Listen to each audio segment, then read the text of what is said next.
Assalamualaikum sahabat Rumah Mardotila. Baiklah, kita berjumpa lagi dalam acara podcast Rumah Mardotila. Ini adalah podcast pertama yang diadakan oleh Rumah Mardotila. Nah, di podcast ini kita akan bicarakan masalah-masalah yang berkaitan dengan rumah ya. Baik sahabat, pada kesempatan kali ini kita akan berbincang-bincang bersama Ketua Yayasan Rumah Mardotila, yaitu Pak Catur Suryo. Untuk pertama kali mungkin kita ingin tahu sebenarnya apa sih Yayasan Rumah Mardotila itu. Baik, kita langsung saja ke Pak Catur Suryo. Silakan Pak Catur. Oke, assalamualaikum sahabat Rumah Mardotila. Selamat berjumpa di podcast pertama kita. Baik, Pak Dwi, pertanyaannya tadi tentang bagaimana Rumah Mardotila. Oke, Rumah Mardotila itu berasal dari dua kata, satu rumah, satu Mardotila. Jadi rumah berarti sasaran-sasaran kegiatan kita nanti itu adalah rumah-rumah warga, rumah-rumah umat yang harus kita berikan manfaat. Nah, sedangkan Mardotila itu artinya ridho Allah. Jadi bagaimana kita membentuk rumah-rumah yang ada di sekitar sini, bahkan sampai meluas nanti, semua rumah-rumah kita itu semua jadi rumah-rumah yang mendapatkan ridhonya Allah. Itu dari sisi bahasa ya. Dari sisi apa lagi nih? Sejarah atau mau apanya? Sudah berapa lama ya? Oh, sudah berapa lama? Secara akte, Rumah Mardotila itu didirikan tahun 2016.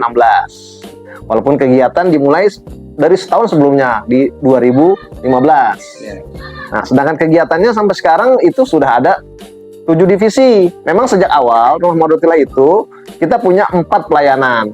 Pelayanan pertama ada pelayanan pendidikan, kedua kesehatan, ketiga ekonomi, keempat sosial gitu ya. Nah, itu nanti masing-masing pelayanan itu akan ada divisinya masing-masing. Misalnya contohnya pendidikan itu kita punya PAUD dan punya PKBM. Kita sebut dengan PAUD kemandirian dan PKBM kemandirian. Kenapa namanya kemandirian? Inilah nanti yang akan kita bangun, kemandirian umat. Dari rumah-rumah yang punya nuansa kemandirian itu, sehingga rumah-rumah itu nanti akan mendapatkan ridho Allah. Jadi kemandirian ya kita nanti ya. Jadi tagline-nya itu kita akan banyak kemandirian. Pertama, PKBM kemandirian, PAUD kemandirian. Kemudian kita juga punya rumah kemandirian. Itu rumahnya yang mengelola anak-anak yatim duafa, laki-laki, kita masih baru laki-laki, itu yang kita kembangkan, kita bina gitu. Ada yang mondok, ada yang kalong ya, istilahnya santri kalong. Jadi ada sekitar 15-20 anak lah yang sering kita kelola. Kemudian ada juga kesehatan. Nah, kesehatan kita punya Balai Sehat Kemandirian. Oleh pendirinya disebutnya singkatan dengan Basecamp. Walaupun tulisannya Basecamp, tapi disebutnya dengan Basecamp biar agak keren gitu. Basecamp, Balai Sehat Kemandirian. Itu melayani pelayanan kesehatan buat warga sekitar. Kita punya program cek kesehatan, terapi, bahkan kalau yang tidak mampu kita berikan gratis. Kemudian bahkan sampai proses pendampingan. Ada beberapa berapa warga yang memang membutuhkan, kita dampingi sampai sembuh gitu. Tidak hanya datang terus selesai, tapi enggak, kita dampingi, bahkan sering kita support dari sisi psikologisnya gitu. Kemudian ada juga bidang ekonomi, kita sering mengadakan bazar-bazar, kemudian beras murah gitu. Kita adakan itu. Sosial, kita juga punya ini yang disebut dengan beras umat atau dapur umat gitu. Kira-kira itulah gambaran garis besarnya. Mungkin nanti kita bisa gali lebih dalam ketika obrolan udah lebih berlanjut. Ya. Oke, apa lagi? Berhubungan dengan Ramadan ya. Oke. Jadi kemarin itu kan, kalau pemirsa lihat video sebelumnya di Rumah Mardotila tentang pawai tarif mandirian, mungkin sudah ada para sahabat yang melihatnya gitu ya. Nah, itu merupakan salah satu rangkaian dari kegiatan Ramadan Rumah Mardotila ya. Ya. Nah, untuk Ramadan ini kegiatan apa saja yang akan dilakukan oleh Rumah Mardotila? 1 bulan ya? Atau selama Ramadan? Oh, selama Ramadan. Oke, selama Ramadan. Ramadan untuk tahun ini kita awali dengan tarhib.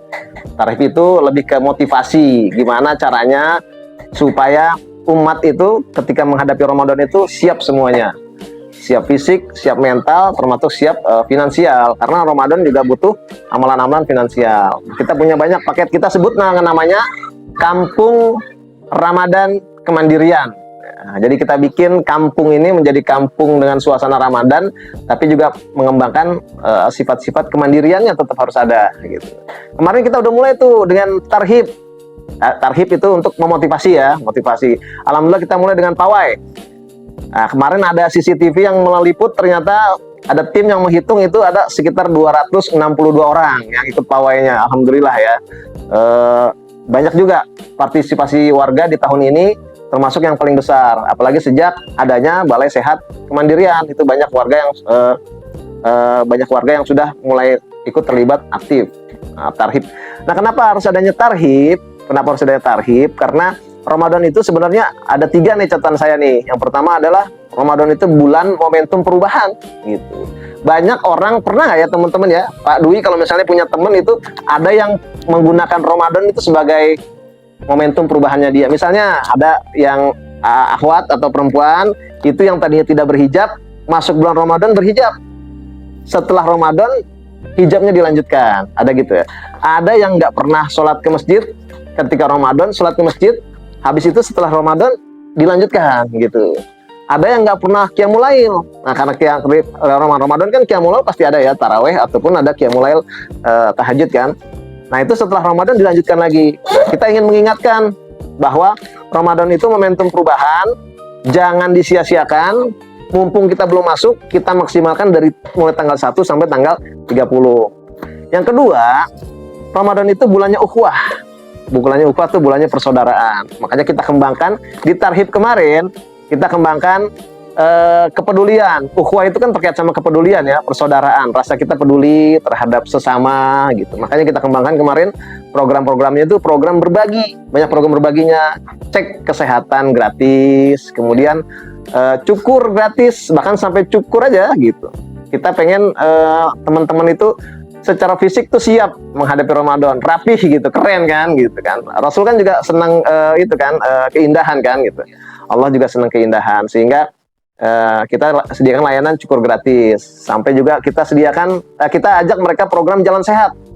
Nah, jalan sehat, kenapa jalan sehat? Karena Ramadan itu ada ibadah puasa. Ibadah puasa itu ibadah fisik gitu. Jadi sebaiknya memang harus sehat gitu. Jadi kita siapkan olahraga-olahraga yang ringan-ringan ketika menghadapi Ramadan itu juga bisa sehat. Kemudian apalagi kemarin ya, sarapan gratis, cek kesehatan gratis, sarapan gratis juga ada, cek kesehatan gratis. Oh, ada terapi totok punggung gratis. Terapi totok punggung kerjasama dengan komunitas Totok Punggung Indonesia Bogor Raya. Nah, di Balai Sehat Kemandirian itu topurisnya atau terapis topungnya itu kita punya namanya Bapak Jun Rongdino, itu komandannya ya. Nanti beliau yang akan banyak, mudah-mudahan nanti di sesi-sesi berikutnya ada tuh podcast khusus tentang topung itu apa sih gitu. Nanti bisa mengundang beliau. Kemudian yang ketiga, selain bulan ukhuwah, Ramadan itu adalah bulan pelayanan. Jadi amal khidami atau amal pelayanan. Nah, itulah yang kita berikan di awal ini, sampai juga nanti di di hari-hari berikutnya di bulan Ramadan kita akan ada banyak paketnya. Kampung Ramadan Kemandirian, salah satunya selain tarhib ini nanti akan ada pesantren kilat untuk anak-anak binaan kita gitu, yatim, duafa maupun anak-anak potensial lainnya kita ajak. Akan ada pesantren kilat di villa. Kemudian juga akan ada pesantren manula. Nah, ini baru tahun ini teman-teman pemirsa, baru tahun ini ada acara pesantren manula di Rumah Mardotilah gitu. Ini inovasi nih kemarin dari Balai Sehat Kemandirian, ketika melihat pasien-pasiennya banyak yang sudah manula. Kadang-kadang alasan kesehatannya bukan cuma fisik, Pak Dwi, alasan kesehatannya kadang-kadang alasan kesehatan ternyata psikologis. Nah, gimana cara pendekatan kita ya gitu. Oh, mungkin dengan pesantren buat teman-teman yang sudah lanjut usia ini kayaknya bisa ngebantu psikologisnya gitu ya. Mungkin ketika psikologisnya selesai, sembuh, maka fisiknya mungkin juga bisa jadi sembuh gitu. Walaupun juga kadang-kadang ada yang masalah psikologis, ada hubungannya juga masalah finansial gitu. Nah, masalah finansial nih yang akan harus kita evaluasi lagi nih, gimana caranya ya, fisiknya selesai, psikologisnya selesai, finansialnya juga harus mulai kita pikirkan gimana cara penyelesaiannya. Selain itu, kemudian ada juga nanti Khatmul Quran. Di Taman Quran itu kita punya divisi juga namanya Taman Quran, bagian pendidikan. Itu juga nanti akan ada Khatmul Quran, penutupan. Nah, sekaligus berbagi kado santri di sana. Biasanya kalau Hotmul Quran itu juga didampingi dengan festival UMKM. Jadi ibu-ibu santri Taman Quran itu yang punya usaha, kita bikinin gerai-gerai atau lapak-lapak untuk buka usaha di sana, bazar, kemudian santri-santrinya kita kasih hadiah kupon yang tidak bisa dibelanjakan di warung yang lain, yang kalau disebutin di sini nanti takut harus disensor ya. Jadi pokoknya di warung-warung lain yang besar gitu, jangan belanja di sana, belanjanya di UKM yang ada di tempat ibu-ibunya para santri ini. Jadi itu ada festival UMKM. Nanti juga akan ada bazar beras murah gitu. Ada juga nanti bazar beras murah. Ada juga nanti kita akan berbagi takjil setiap Jumat, dan juga kita akan berbagi sahur untuk peserta itikaf di 10 hari terakhir gitu. Kemudian apa lagi ya? Ya kira-kira itu dulu deh. Nanti lebih lengkapnya bisa teman-teman lihat di sosial medianya Rumah Mardotilah, itu lengkap tuh semuanya tuh, kegiatannya apa saja, kapan, waktunya, dan mau bagaimana berpartisipasi, silahkan untuk di sana. Ya. Itu mungkin Pak Dwi. Ya, baik Pak Catur, terima kasih. Ya itu tadi pemirsa ya, ternyata banyak sekali kegiatan-kegiatan Rumah Mardotilah di bulan Ramadan. Oke Pak Catur, sebelum kita lanjutkan bincang-bincang kita, mungkin bisa diminum dulu. Oh ya, ini apa ya ini? Minuman apa ini ya? Ini adalah minum kunyit asem. Oh, kunyit Ya, asam. ini salah satu produk dari UMKM ya. UMKM. Dari Istana Kombucha. Jadi selain Iya. juga ada kombucha atau teh herbal ya, yang bermanfaat untuk kesehatan. Probiotik gitu ya berarti ya? Ya, probiotik ya. ya. Gimana cara dapetin ini Pak? Kalau ada yang tertarik ini gimana kita dapetinnya, kemana nih? Ada sosial medianya atau gimana?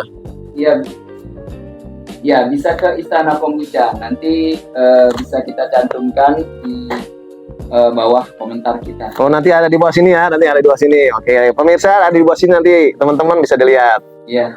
Kita coba nih berarti sekarang ya. Oke, kita coba. Bismillah. Enak teman-teman. Boleh dihabisin nggak ini ya? Boleh. Ya. Segar. Boleh sampai gitu nggak ya? Nggak ya? Nggak boleh ya? Biasanya kan kalau orang-orang pada minum kopi tuh gitu. Kalau minum Boleh juga ya? kombucha memang Harus begitu ya? karena ada semacam apa ya? Seperti soda. Oh, soda ya. Jadi semering gitu ya. Iya. Ini recommended banget teman-teman. Ya. Kalau mau hubungi di Istana Kombucha, nanti ada di bawah sini. Ya. Kemudian selain produk ini mungkin ada pemberdayaan ekonomi produk yang lain ada juga ya? Oh ya, ada. Kita punya parfum JR. Parfum JR. Nggak tahu, nanti tanya aja sama yang punya parfumnya JR itu apa singkatannya gitu ya. JR parfum. Kita juga punya Keima. Keima ada 2. Satu Keima snack, Ya. satu Keima frozen food gitu. Ya, dan ada UKM-UKM yang lain yang banyak tapi bukan langsung dikelola oleh pengurus langsung, atau bukan dikelola oleh yayasan yang langsung, tapi dikelola oleh orang tua santri, orang tua PAUD. Seperti ini nih, beras ini juga ada. Nanti beras ada 2 ya, kita pakai suppliernya, ada beras dari Suhara Juber, kata Suhara Juragan Beras, dan juga kita ada salah satu orang tua PAUD yang juga mensuplai beras buat kita. Nanti akan kita bagikan buat umat. Ini teman-teman kalau mau lihat berasnya, beras dapur umat, nanti bisa insya Allah akan kita bagikan. Ini semua sebagian ya. Nanti kita masih ada beberapa yang belum datang dipesan. Begitu kira-kira. Baik Pak Catur. Untuk dapur umat sendiri kegiatannya juga selain ada beras ini juga ada kegiatan rutin ya tiap. Ada, iya. Namanya dapur umat. Berarti kita mengambil alih dapur-dapur umat yang lesu, kita hidupkan kembali. Gitu. Ya. Butuhnya apa? Kalau butuhnya beras, kita suplai beras. Kita juga punya kolam lele, makanya tadi Keima frozen food ya gitu. Kadang-kadang kita jual, kadang-kadang kalau ada yang butuh ya kita kasih aja gitu. Jangan sampai ada dapur-dapur umat yang kering atau yang beku gitu ya. Kita cairkan, kita hangatkan dengan apa yang bisa kita berikan. Yang rutin sih setiap Kamis atau Jumat setiap pekannya kita kirim ke para penerima manfaat. Yang dimana sebenarnya para penerima manfaat itu adalah orang tua atau keluarga dari santri-santri binaan kita yang tidak mukib. Jadi santri kalongnya itu kita berikan setiap pekannya. Itu kira-kira berasnya. Gitu Pak Dwi. Oke sahabat, sampai di sini dulu podcast pertama kita kali ini. Dan ikuti terus video-video Rumah Mardotilah berikutnya. Mari kita tutup dengan mengucapkan moto Rumah Mardotilah. Tak ada lelah, yang ada hanya lillah. Menuju satu tekad, Mardotilah. Assalamualaikum.